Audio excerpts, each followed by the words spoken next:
On a quiet rural highway in Benton County, Arkansas, the wind carried the faint scent of dry earth and fallen leaves. Two young twin girls stood barefoot in the middle of the road, their small hands gripping each other tightly. Their honey blonde, ponytails whipped wildly behind them, tangled and streaked with mud. Their dresses, once bright, were now dirt-stained and splattered with dark streaks of blood. Every step they had taken left tiny footprints in the dust, fragile evidence of the chaos that had reached them here. Beside the ditch, a woman lay sprawled, unmoving, her breaths shallow, fading with each passing second as the sun sank lower in the sky. Time seemed to slow, stretching out the horror in long, tense moments. From a black and white police interceptor, a German shepherd stiffened, ears snapping forward like lightning. His partner, a war-worn officer with lines etched deep into his face from loss and sleepless nights, slammed on the brakes. Who had abandoned these children? Who had hurt their mother? The officer's mind raced, stepping into a scene he feared would become another tragedy. But tonight, against every shadow of doubt, he was about to become part of their salvation. Before we go further, where are you watching from? Drop your city or country below. Let's see how far the promise to protect can reach. The late afternoon light in Willow Bend, North Carolina, hung thick and heavy, the early autumn sun molten gold as it dripped through the sparse branches of the tall maples lining Highway 12. A crisp chill threaded through the air, whispering that longer, darker nights were coming. A faint breeze carried the scent of pine and dry leaves, mixing with the distant aroma of farmland soil. Traffic had thinned almost completely, leaving the road lonely, bordered by stretches of cornfields and clusters of pines that stood like silent guardians watching over the fading day. Officer Ethan Cole sat behind the wheel of his black and white Ford Interceptor, his posture loose but alert. One arm draped casually over the steering wheel, the other rested near the radio, ready for action. At 37, Ethan's broad shoulders and sturdy frame told the story of a man who had carried more than just physical weight. Years of battle, both overseas and in life, had hardened him, teaching endurance at the cost of comfort. Dark brown hair streaked with gray at the temples framed a square jaw, clean-shaven, each line on his face a mark of long nights and heavy memories. His hazel eyes, once filled with the certainty of youth, now held a cautious, deliberate patience. War had stripped him of absolutes, replacing them with careful observation, silent calculation, and an instinctive readiness for danger. Afghanistan had left him with more than scars. It had left ghosts. Mark Delaney, a friend who never returned from a roadside bomb, haunted the edges of his memory. Even 10 years later, the scent of hot metal or diesel would transport him instantly back to that day. In the passenger seat, Shadow waited, calm but ready.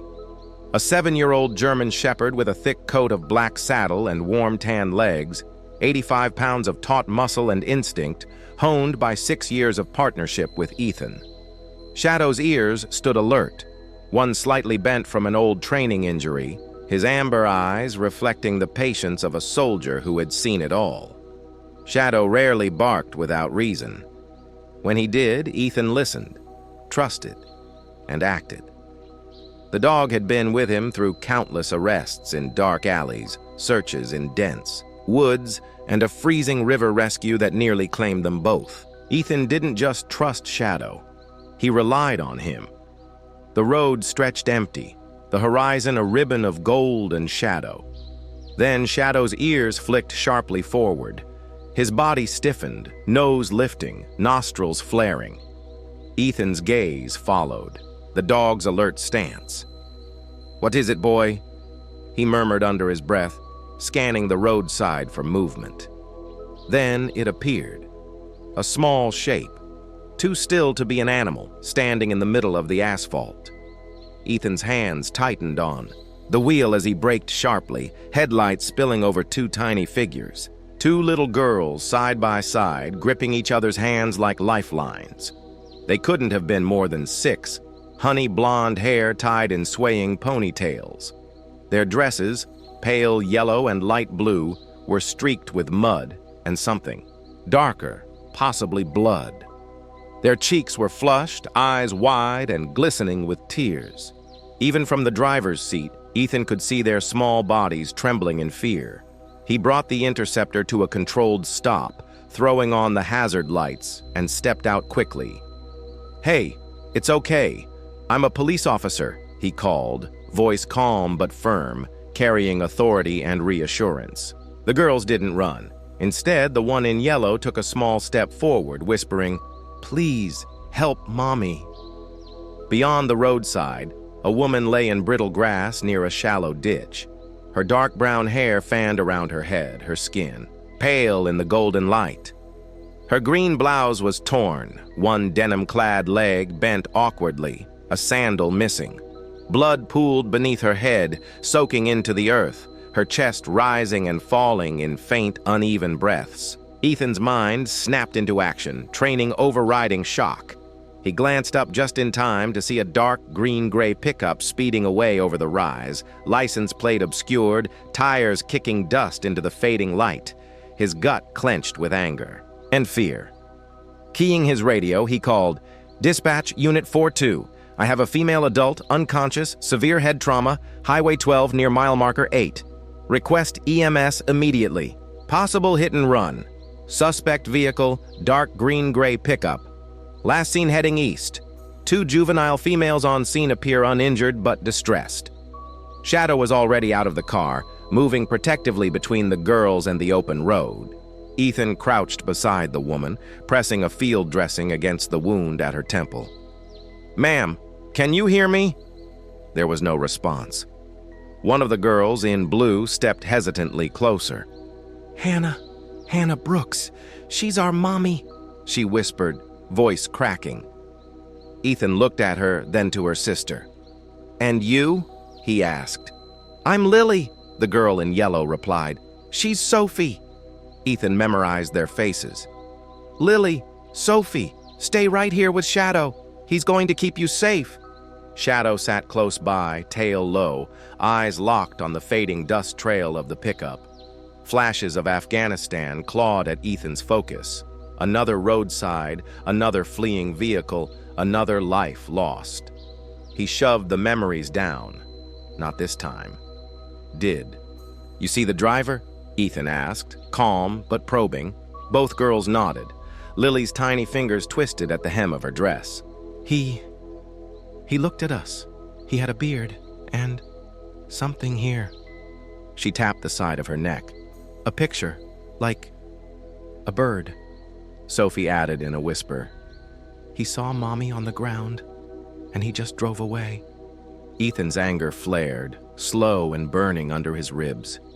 He kept pressure on the wound and glanced toward the horizon where the truck had vanished. "All right, you did good telling me that. We'll find him." In the distance, sirens wailed, growing louder, slicing through the fading golden light. The sun dipped further, spilling its last light across the scene, gilding the edges of Shadow's fur and the pale hair of the girls. The radio crackled with the EMS ETA. Ethan stayed where he was, one hand steady on the field dressing, the other briefly resting on Sophie's shoulder in quiet reassurance. Deep inside, he knew this was more than a simple accident.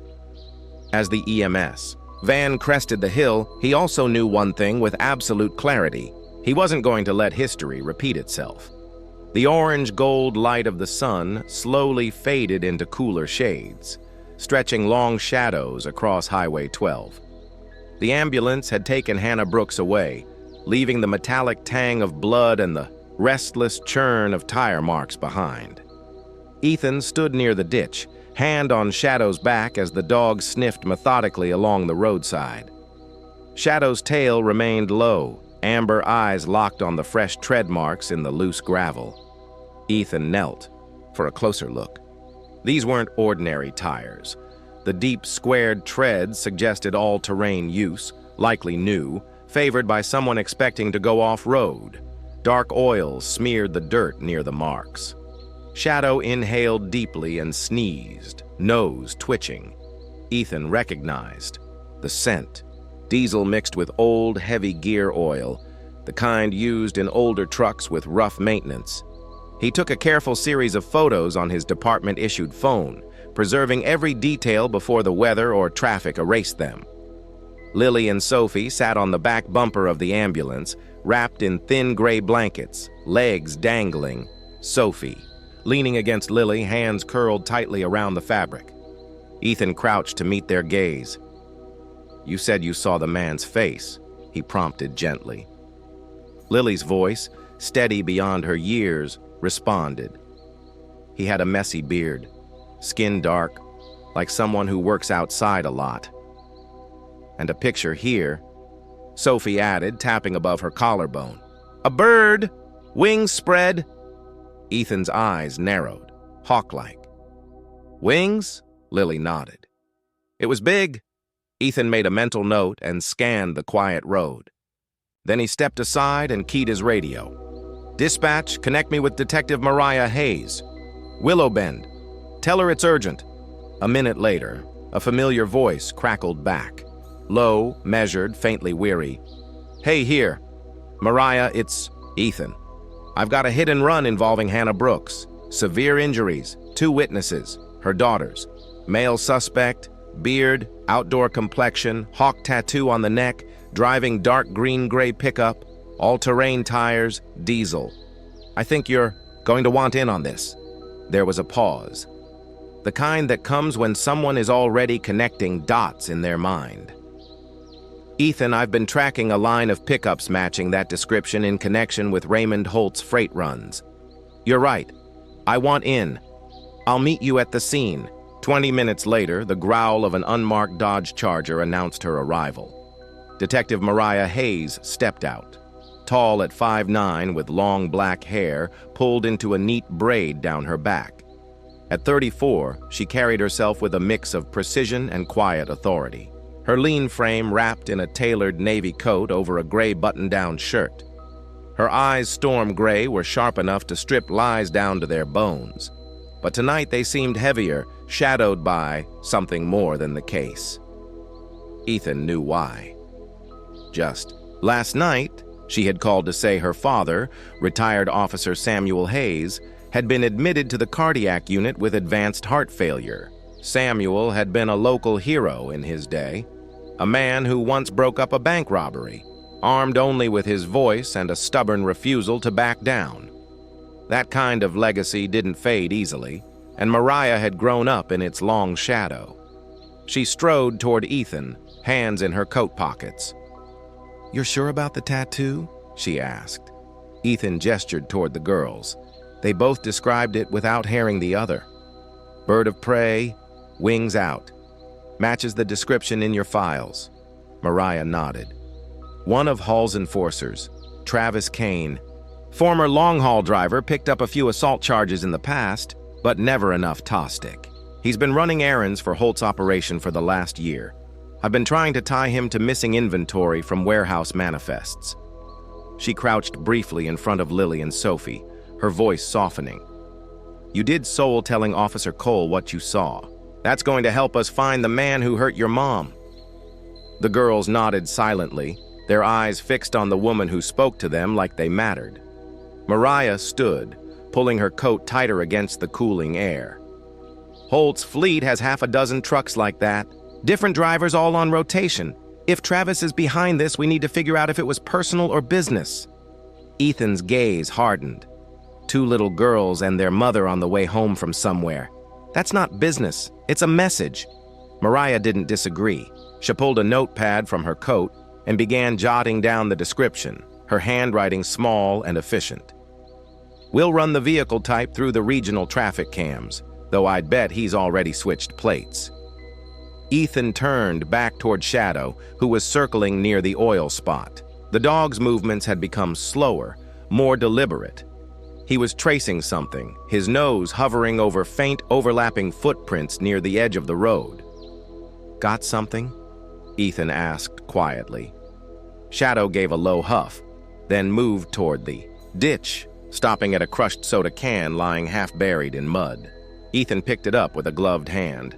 The aluminum was dented inward, a faint smear of what looked like oil mixed with grime along one side. Mariah stepped closer, peering at it.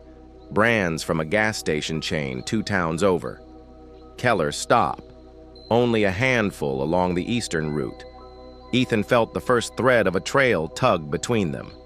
If he fueled up there, someone might have seen the tattoo or the truck. Mariah gave a short nod, but her eyes flickered briefly. Ethan recognized it as the moment she thought of her father. "You good to keep running tonight?" he asked. She met his gaze, and for a second, her professionalism faltered just enough to show the strain. "I'm fine. Dad wouldn't forgive me if I walked away from something this close to hold." Ethan didn't press. He knew the weight of loyalty to family and to duty, often pulled in opposite directions. As they finished marking the location of the evidence for collection, the last light drained from the sky, leaving only the sweep of their flashlights across the asphalt and the low hum of crickets in the grass. Lily and Sophie were taken by a social services transport to be kept safe for the night. The girls clung to Shadow for a moment before leaving, Sophie's tiny hands buried in his thick fur. The dog stood perfectly still, as if understanding this was a goodbye, wrapped in fear and uncertainty. When the transport van pulled away, Ethan exhaled into the cool night air. "This isn't going to be a simple arrest." Mariah's voice was steady. "Number. But the more Kane runs, the more he leaves behind. And I intend to follow every step." Shadow gave a soft whine, turning his head toward the east, where the faintest glimmer of distant headlights marked a truck moving fast along the county road. Ethan watched them disappear into the dark, the name Travis Kane settling in his mind like the first note of a song he intended to finish. The pale blue glow of the hospital's emergency wing bled into the night, its glass doors sliding open with a hiss as paramedics wheeled Hannah Brooks inside. Ethan Cole followed alongside, his boots squeaking against the polished tile, Shadow pacing just behind him on a short lead. Hannah's face was ghostly under the fluorescent lights, her dark hair matted with dried blood. A neck brace cradled her. Head and the slow, rhythmic beeping of the heart monitor was the only reassurance. She was still clinging to life. Inside, the trauma team took over with a kind of organized chaos. Gloved hands, clipped voices, and the metallic clatter of instruments. A woman in navy scrubs stepped forward to block Ethan's path. She was in her early 40s with light brown hair tied in a non-nonsense bun. Hazel eyes that spoke of too many years seeing people arrive in pieces. Her name tag read, Dr. Allison Mendes, Head of Emergency Care. She stood 5'7", sturdy, the kind of build that could support the dead weight of an unconscious patient without complaint. "She's in critical condition," Dr. Mendes said, her tone brisk but not unkind. "Possible skull fracture, significant blood loss, cracked ribs. We'll do everything we can, but right now you need to step back and let us work." Ethan gave a curt nod. "Just keep me posted." Shadow settled near the bench, against the wall, his amber eyes fixed on the trauma bay, as if he understood exactly what was happening.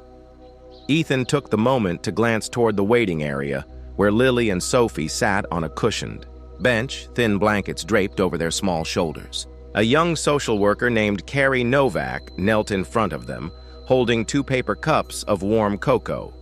Carrie was in her late 20s, short blonde hair tucked behind her ears, freckles absent, but cheeks flushed from the brisk autumn air. She had the kind of gentle, patient energy that made children instinctively trust her. She caught Ethan's eye, gave a small nod. Both girls were safe for now. When he sat beside them, Lily leaned into his side without hesitation. Before the truck came, she murmured. Mommy's phone rang. She answered and her face got scared. Sophie gripped her sister's hand. The voice said, "We know what you saw." Ethan's chest tightened. "Did she say anything back?" Lily shook her head. "She told us to put our seatbelts on." Then she drove faster, but then the truck hit us.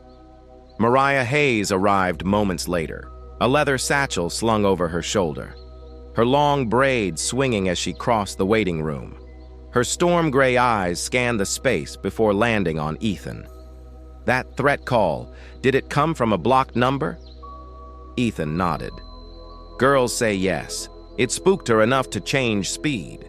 Whoever was behind the wheel wanted her stopped for good. Mariah led Ethan to a quiet alcove near the vending machines. I dug into Hannah Brooks's employment history on the drive over.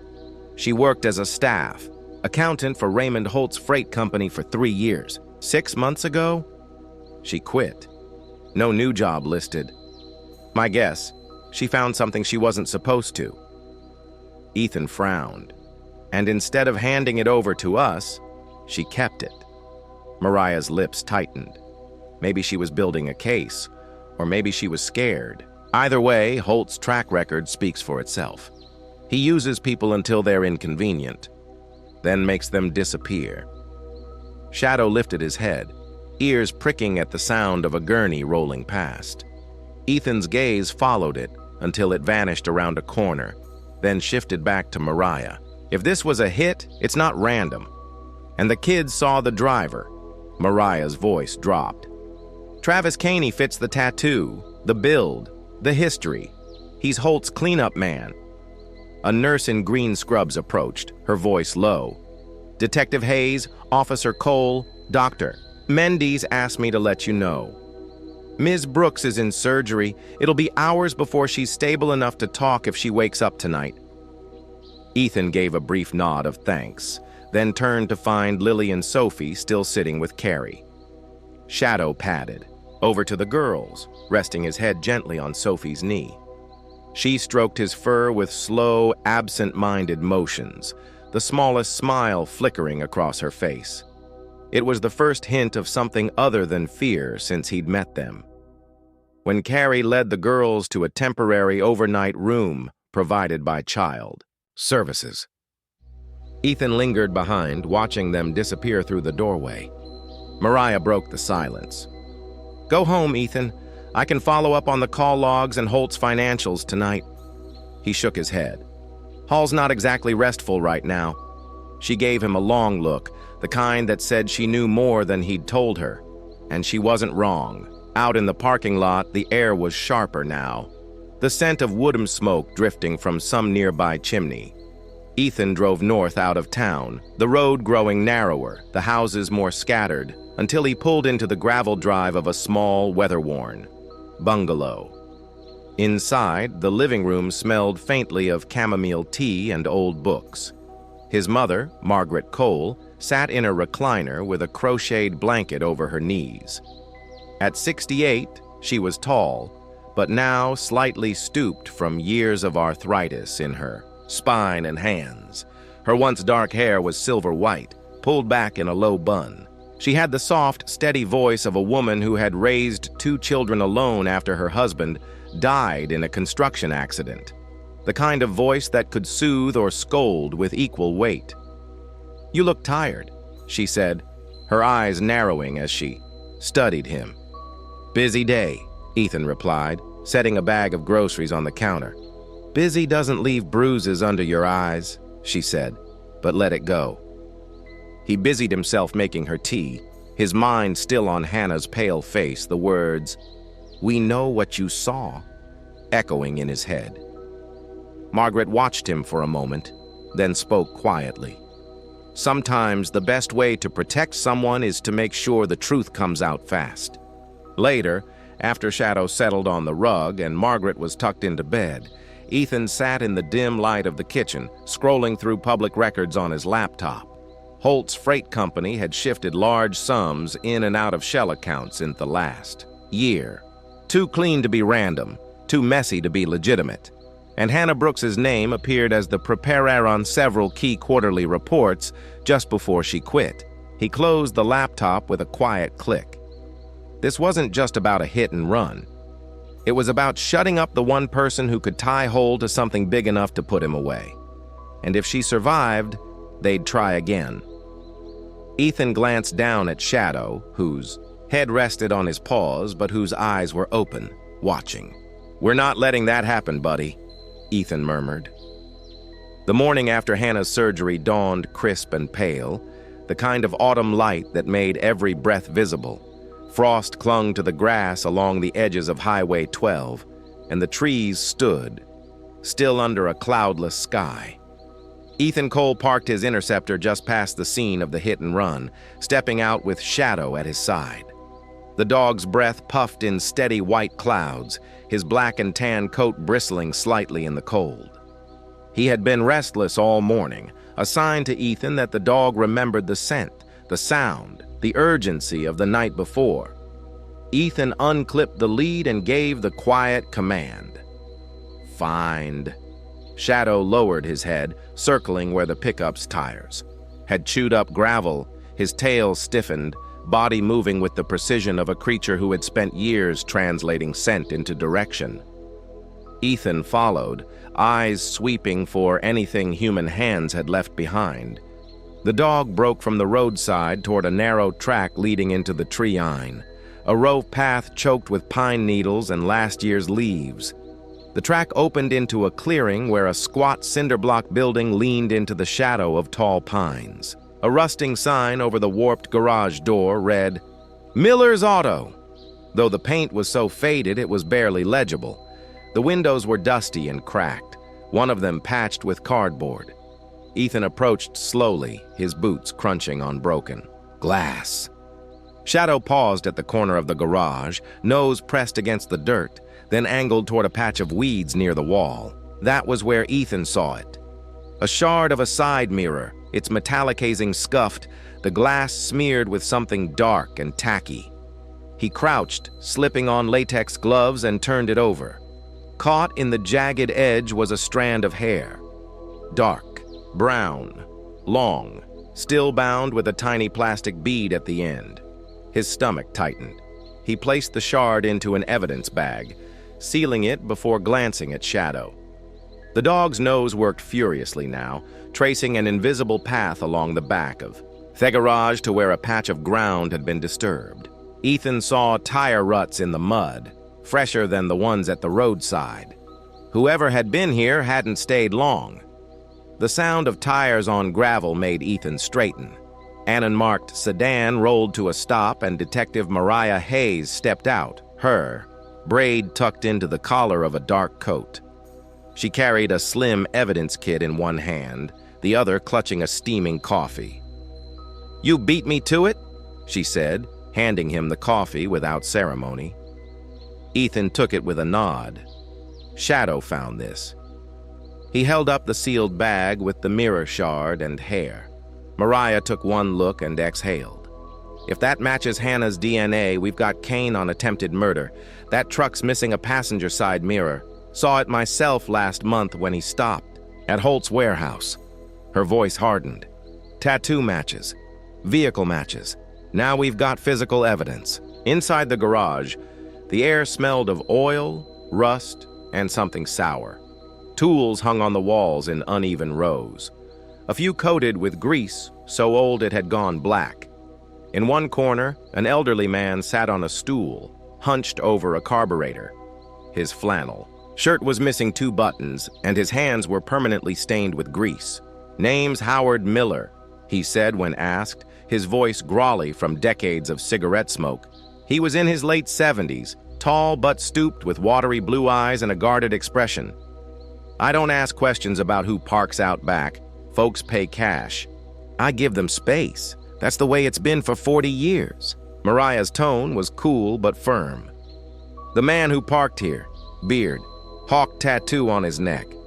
He's working for Raymond Hole. You want to keep your business open? You start asking questions." Howard hesitated, then sighed. "He came late last night, parked, just long enough to yank off what was left of his mirror and dump it in the weeds. Left in a hurry, headed toward the west logging road." Shadow gave a sharp bark as if to confirm the trail was still fresh in his mind. Ethan exchanged a look with Mariah. "West Logging Road leads right toward Holt's private yard." She nodded, and it's outside the main traffic cams. While evidence text began processing the garage, Ethan and Shadow returned to the hospital. In the children's playroom just off the pediatric ward, two small voices rang out in laughter. It was a sound so foreign to the last 24 hours that Ethan paused at the doorway. Lily and Sophie sat cross-legged on the carpet, a plate of homemade cookies between them. Across from them sat Maddie Parker, a wiry 9-year-old with chestnut hair pulled into two high ponytails, wearing a bright red hoodie with a faded soccer team logo. Maddie was Ethan's next-door neighbor, the kind of kid who showed up uninvited but never unwelcome. Her father had been deployed overseas for most of her life, and her mother juggled 2 jobs, leaving Maddie with plenty of time to roam the neighborhood. She had a knack for coaxing smiles from people without trying. "Officer Cole," Maddie grinned, crumbs on her chin. "I heard about Lily and Sophie, so I made them cookies, chocolate chip, and peanut butter." Sophie shyly held up one. "They're really good." Maddie puffed up. "See, best in the whole block." Ethan felt the corner of his mouth lift. The sight of the 3 girls, 2 still wrapped in hospital blankets, one in bright red, was like a photograph of what safety should look like. Maddie's chatter filled the room, distracting Lily and Sophie from their fear. For a few minutes, the shadows in their eyes faded. Mariah appeared in the doorway, her expression softer than it had been all morning. She gave Ethan a slight nod. Lab pickup was on its way for the mirror shard. "In the hall," she murmured. "If we keep the girls safe and keep Kane moving, he's bound to make a mistake, and when he does, we'll be there." Ethan glanced back into the playroom. Shadow had settled beside the girls, head on his paws, amber eyes half-lidded. Maddie was giggling at something, Lily whispered, and Sophie leaned against the dog's flank as if it were the safest place in the world. The moment was small, almost fragile, but it was enough to remind him why the chase mattered. The evidence, the trails, the interviews, all of it came down to this: making sure these girls didn't have to run again. By late afternoon, the air along the Willow Bend waterfront carried the smell of damp wood and river silt. Clouds had rolled in from the west, smearing the sky in muted grays that made the narrow back streets feel colder than the temperature warranted. Ethan Cole stood beside his interceptor, ISON, the GPS tracker glowing faintly in his hand. The device pulsed with a steady dot. Coordinates linked to Travis Kane's prepaid burner phone, which had last pinged near the old warehouse district by the river's edge. Shadow paced at his side, his black and tan coat rippling with each shift of muscle. The dog's amber eyes tracked the warehouse row ahead, his nose already lifting to test the wind.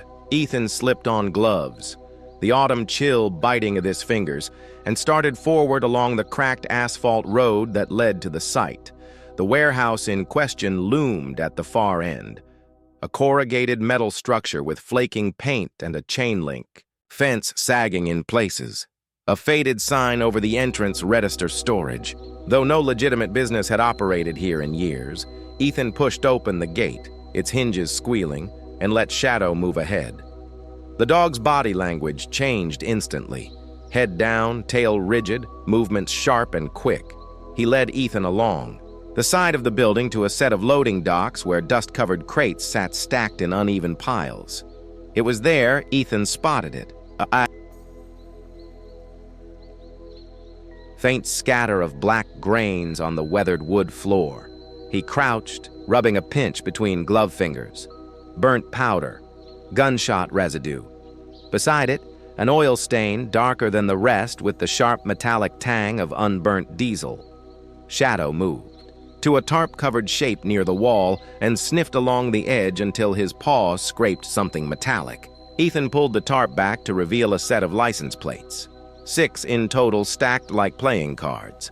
All had different state numbers and subtle modifications to the screw holes. As swapping plates, Ethan muttered smart but sloppy to leave them. "Here." As he documented the find, his phone buzzed. It was Mariah Hayes. "Where are you?" She asked, her voice low and tight. "Warehouse off River Bend and Quarry. Kane's phone led me here. I've got residue, diesel traces, and enough fake plates to make DMV sweat. Mariah exhaled into the line. Good, because I just got something you're going to want to hear. She explained how she'd stopped at the Copper Mug, a small corner cafe tucked between a laundromat and a pawn shop. Inside, she'd run into Stanley Reed, a man in his mid-50s with a weathered face, square shoulders gone a bit soft, and thinning sandy hair.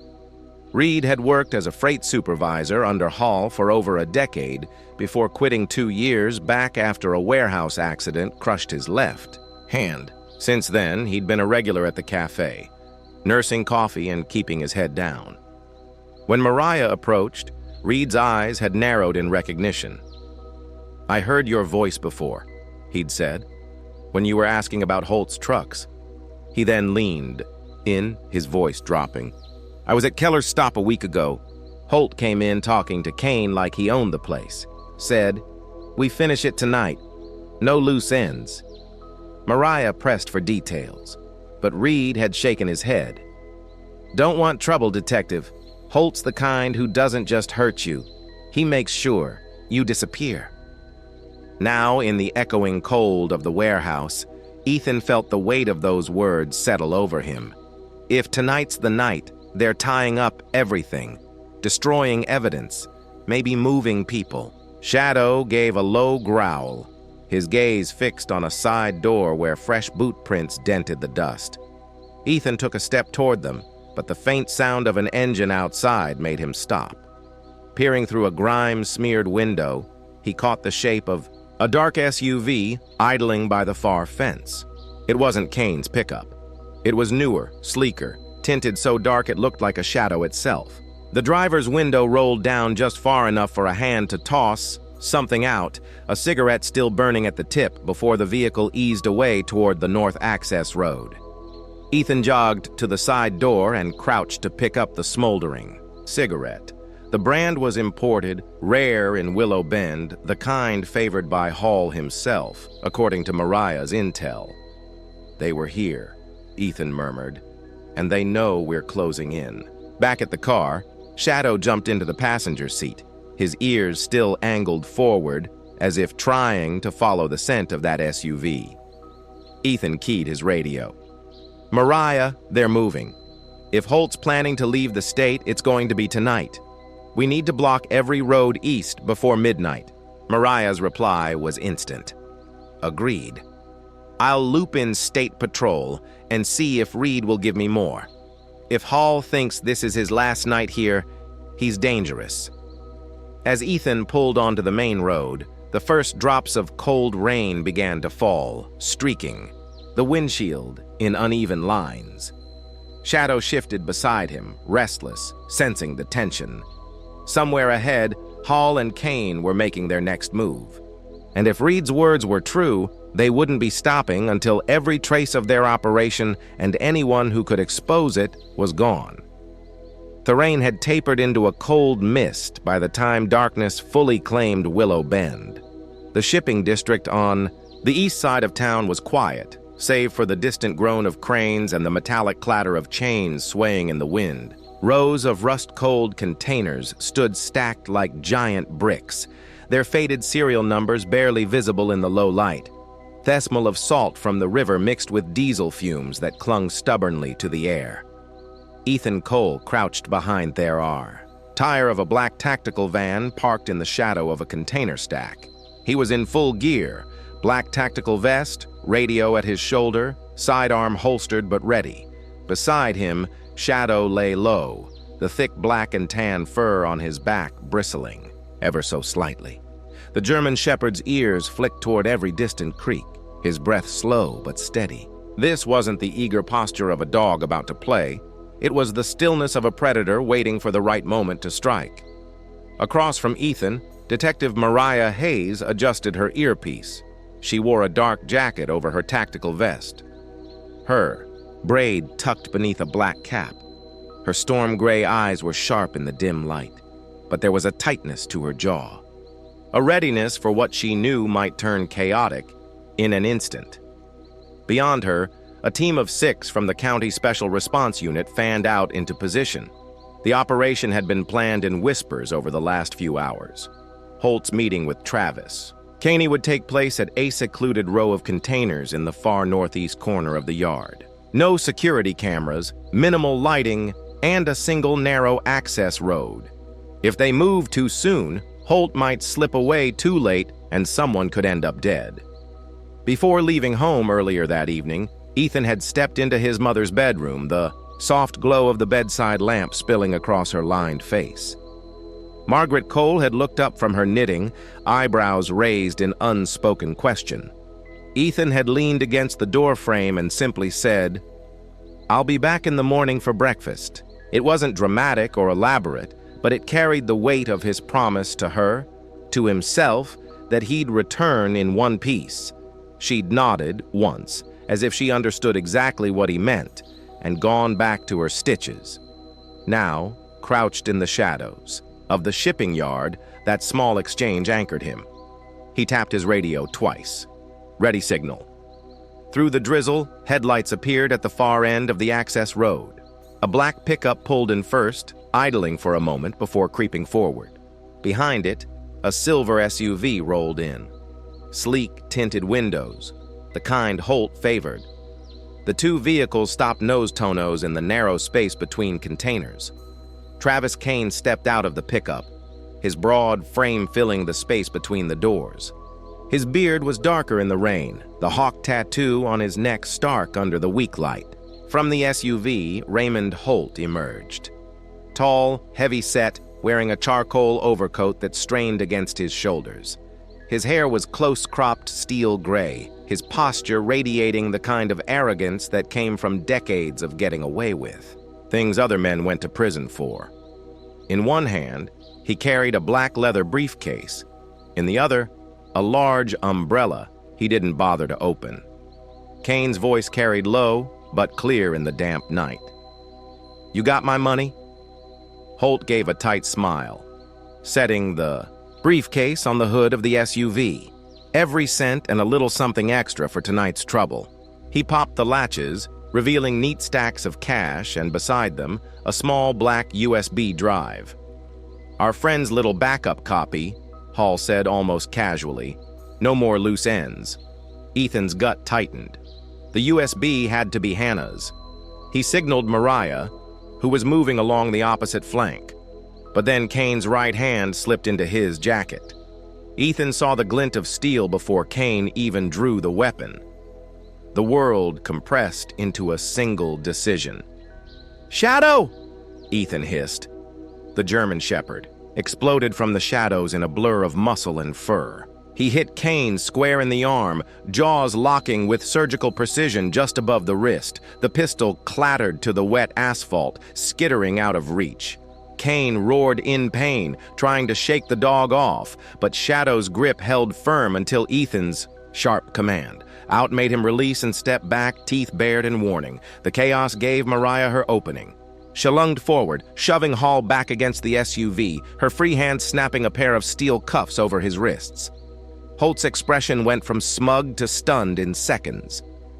"You have no idea what you're doing," he spat.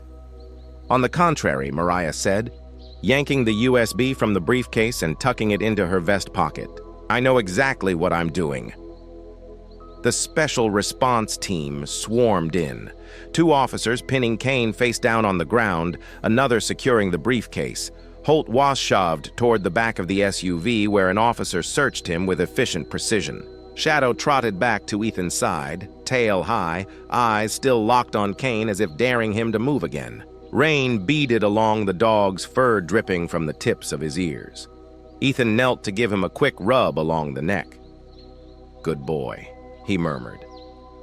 In the distance, the wail of sirens began to grow, a sound that meant the evidence would soon be logged, the prisoners booked, and the long night's work shifting into paperwork. But for Ethan, the sound was more than procedure. It was the sound of a promise kept. He glanced once more at Mariah, who was speaking into her radio, her expression resolute. Tonight, Holton Kane's run was over, and Hannah Brooks, lying in her hospital bed, would have a chance to tell her story. Winter's chill had loosened its grip on Benton County by the time the trial began, giving way to the mild breath of early spring. Outside the Benton County Courthouse, the square's dogwoods were just beginning to bud, pale green against the stone-gray facade. Inside, the air buzzed with a quiet tension, the kind that precedes the final act in a long, brutal story. Ethan Cole sat in the second row of the gallery, his uniform pressed, badge gleaming under the overhead lights. Shadow lay at his feet, head resting. Between his paws, amber eyes scanning the room, with the alertness of a soldier who never entirely stood down. To Ethan's right sat Hannah Brooks, pale but stronger now, her dark brown hair neatly combed over her shoulders. She wore a soft navy sweater, and her posture was a mixture of resolve and cautious hope. On either side of her were Lily and Sophie, their matching honey blonde ponytails bouncing slightly whenever they whispered to each other. Judge Eleanor Wheatham presided over the trial, a woman in her late 50s with iron-gray hair cropped short and a commanding presence that filled the bench. She was known throughout the state for her intolerance of theatrics and her unwavering commitment to the letter of the law. Today, her expression was carved from stone as she prepared to read the sentences. Raymond Hall stood at the defense table wearing a tailored suit that couldn't disguise the sag of his shoulders. His steel-gray hair was combed with military precision, but the defiance in his eyes had dulled after weeks of damning testimony. Beside him, Travis Kane loomed, broad-shouldered and sullen, his beard trimmed down, but unable to hide the hawk tattoo curling along his neck. His hands were cuffed in front of him, the metal catching the light. Judge Wickham's voice was steady, each word echoing off the high walls. Raymond Hull, for the crimes of conspiracy to commit first-degree murder, aggravated assault, causing grievous bodily harm, money laundering, and smuggling. This court sentences you to life imprisonment without the possibility of parole. Holt's jaw tightened, but he said nothing, his gaze fixed on some distant point beyond the judge's head. She turned to Kane. Travis Kane, for the crimes of attempted first-degree murder, fleeing the scene of a serious injury and unlawful possession of a firearm, you are sentenced to 45 years in federal prison with no eligibility for parole before 30 years served. Kane muttered something under his breath, earning him a sharp rebuke from the bailiff. When the gavel came down, a ripple of relief moved through the courtroom. Hannah exhaled shakily, gripping Lily and Sophie's hands. Ethan glanced down at Shadow, whose ears twitched at the sound, as though even the dog recognized the weight of finality. Outside, the early spring sun felt warmer than it had any right to. Hannah turned to Ethan, her eyes bright with unshed tears. "It's over," she said softly. "For the first time in months, I actually believe that." Ethan smiled faintly. "It's just the start." A week later, life began to stitch itself back together. Hannah had been discharged from the hospital and was settling into a modest rental house closer to town. Ethan visited often, sometimes in uniform, sometimes in jeans and a worn leather jacket, but always with Shadow trotting happily at his side. He brought groceries, fixed a squeaky cabinet door, and sat with Hannah over coffee, while Lily and Sophie played in the yard. Mariah Hayes stopped by one afternoon, not for a case, but with news of her own. She was in plain clothes, dark green blouse, black slacks, and for the first time in weeks, her expression carried a hint of ease. "Dad's out of the woods," she told Ethan and Hannah. "Surgery went better than they expected. He's already giving the nurses grief about the coffee." Her eyes softened. "Feels good to win on all fronts for once." A few days later, they all gathered at Willow Bend Lake for a picnic. It was a Sunday afternoon, the sky clear, the water catching sunlight and glittering ripples. The grass was soft, beneath the checkered blanket Hannah had brought, and a basket sat open with sandwiches, fruit, and a tin of cookies Maddie Parker had insisted they take. Maddie herself was at a soccer game that day, but her absence didn't stop Lily from talking about her like she'd been there in spirit. While the adults talked, Lily and Sophie wandered down to the water's edge where the sand was cool and damp. Using sticks, they began tracing shapes into the shoreline. Hannah, curious, walked over just as Sophie finished a large heart, and Lily carefully wrote 4 letters inside: M plus D plus E plus K. Hannah knelt beside them. "What's this?" she asked, though she could already guess. Lee grinned. "Mom, Dan." She pointed at Ethan, who was tossing a stick for Shadow a few yards away. "Emily," she giggled, using her own name as a stand-in for both her and Sophie. "And K for K9 Shadow." Sophie nodded solemnly. "It's everyone who kept us safe." Hannah felt her throat tighten. She looked back toward Ethan, who caught her gaze and gave a small, questioning smile. She returned it, feeling a warmth that had nothing to do with the sun overhead. For the first time since the night of the attack, she didn't feel like she was standing on the edge of losing everything. Instead, she felt the steady ground of a life, rebuilt, not perfect, but hers. Shadow bounded back toward them with the stick, his tail wagging like a metronome of joy. Ethan followed, his boots leaving firm prints in the sand. Hannah reached out, brushing her fingers briefly over his wrist as he passed. The touch was small, almost unintentional, but it carried the quiet acknowledgement that they were, all of them, part of something bigger now. The wind off the lake carried the scent of fresh water and budding trees, and for a moment there was nothing but the sound of laughter and the distant splash of the stick hitting the shallows. In the end, this was more than a case closed or justice served. It was a reminder that even in the darkest hours, light can break through in ways we don't expect. Some call it luck, some call it perseverance. But for those who believe, it is the quiet hand of God guiding hearts toward hope and protection. Just as Hannah and her daughters found safety through the courage of strangers, we too can witness small miracles in our daily lives. A kind word when we need it most. A helping hand when we least expect it. If this story touched you, share it so others might be inspired. Leave your thoughts in the comments and subscribe to join us for more stories of courage, love, and redemption. May God watch over you and bless you wherever you are, and may you be reminded that miracles still walk among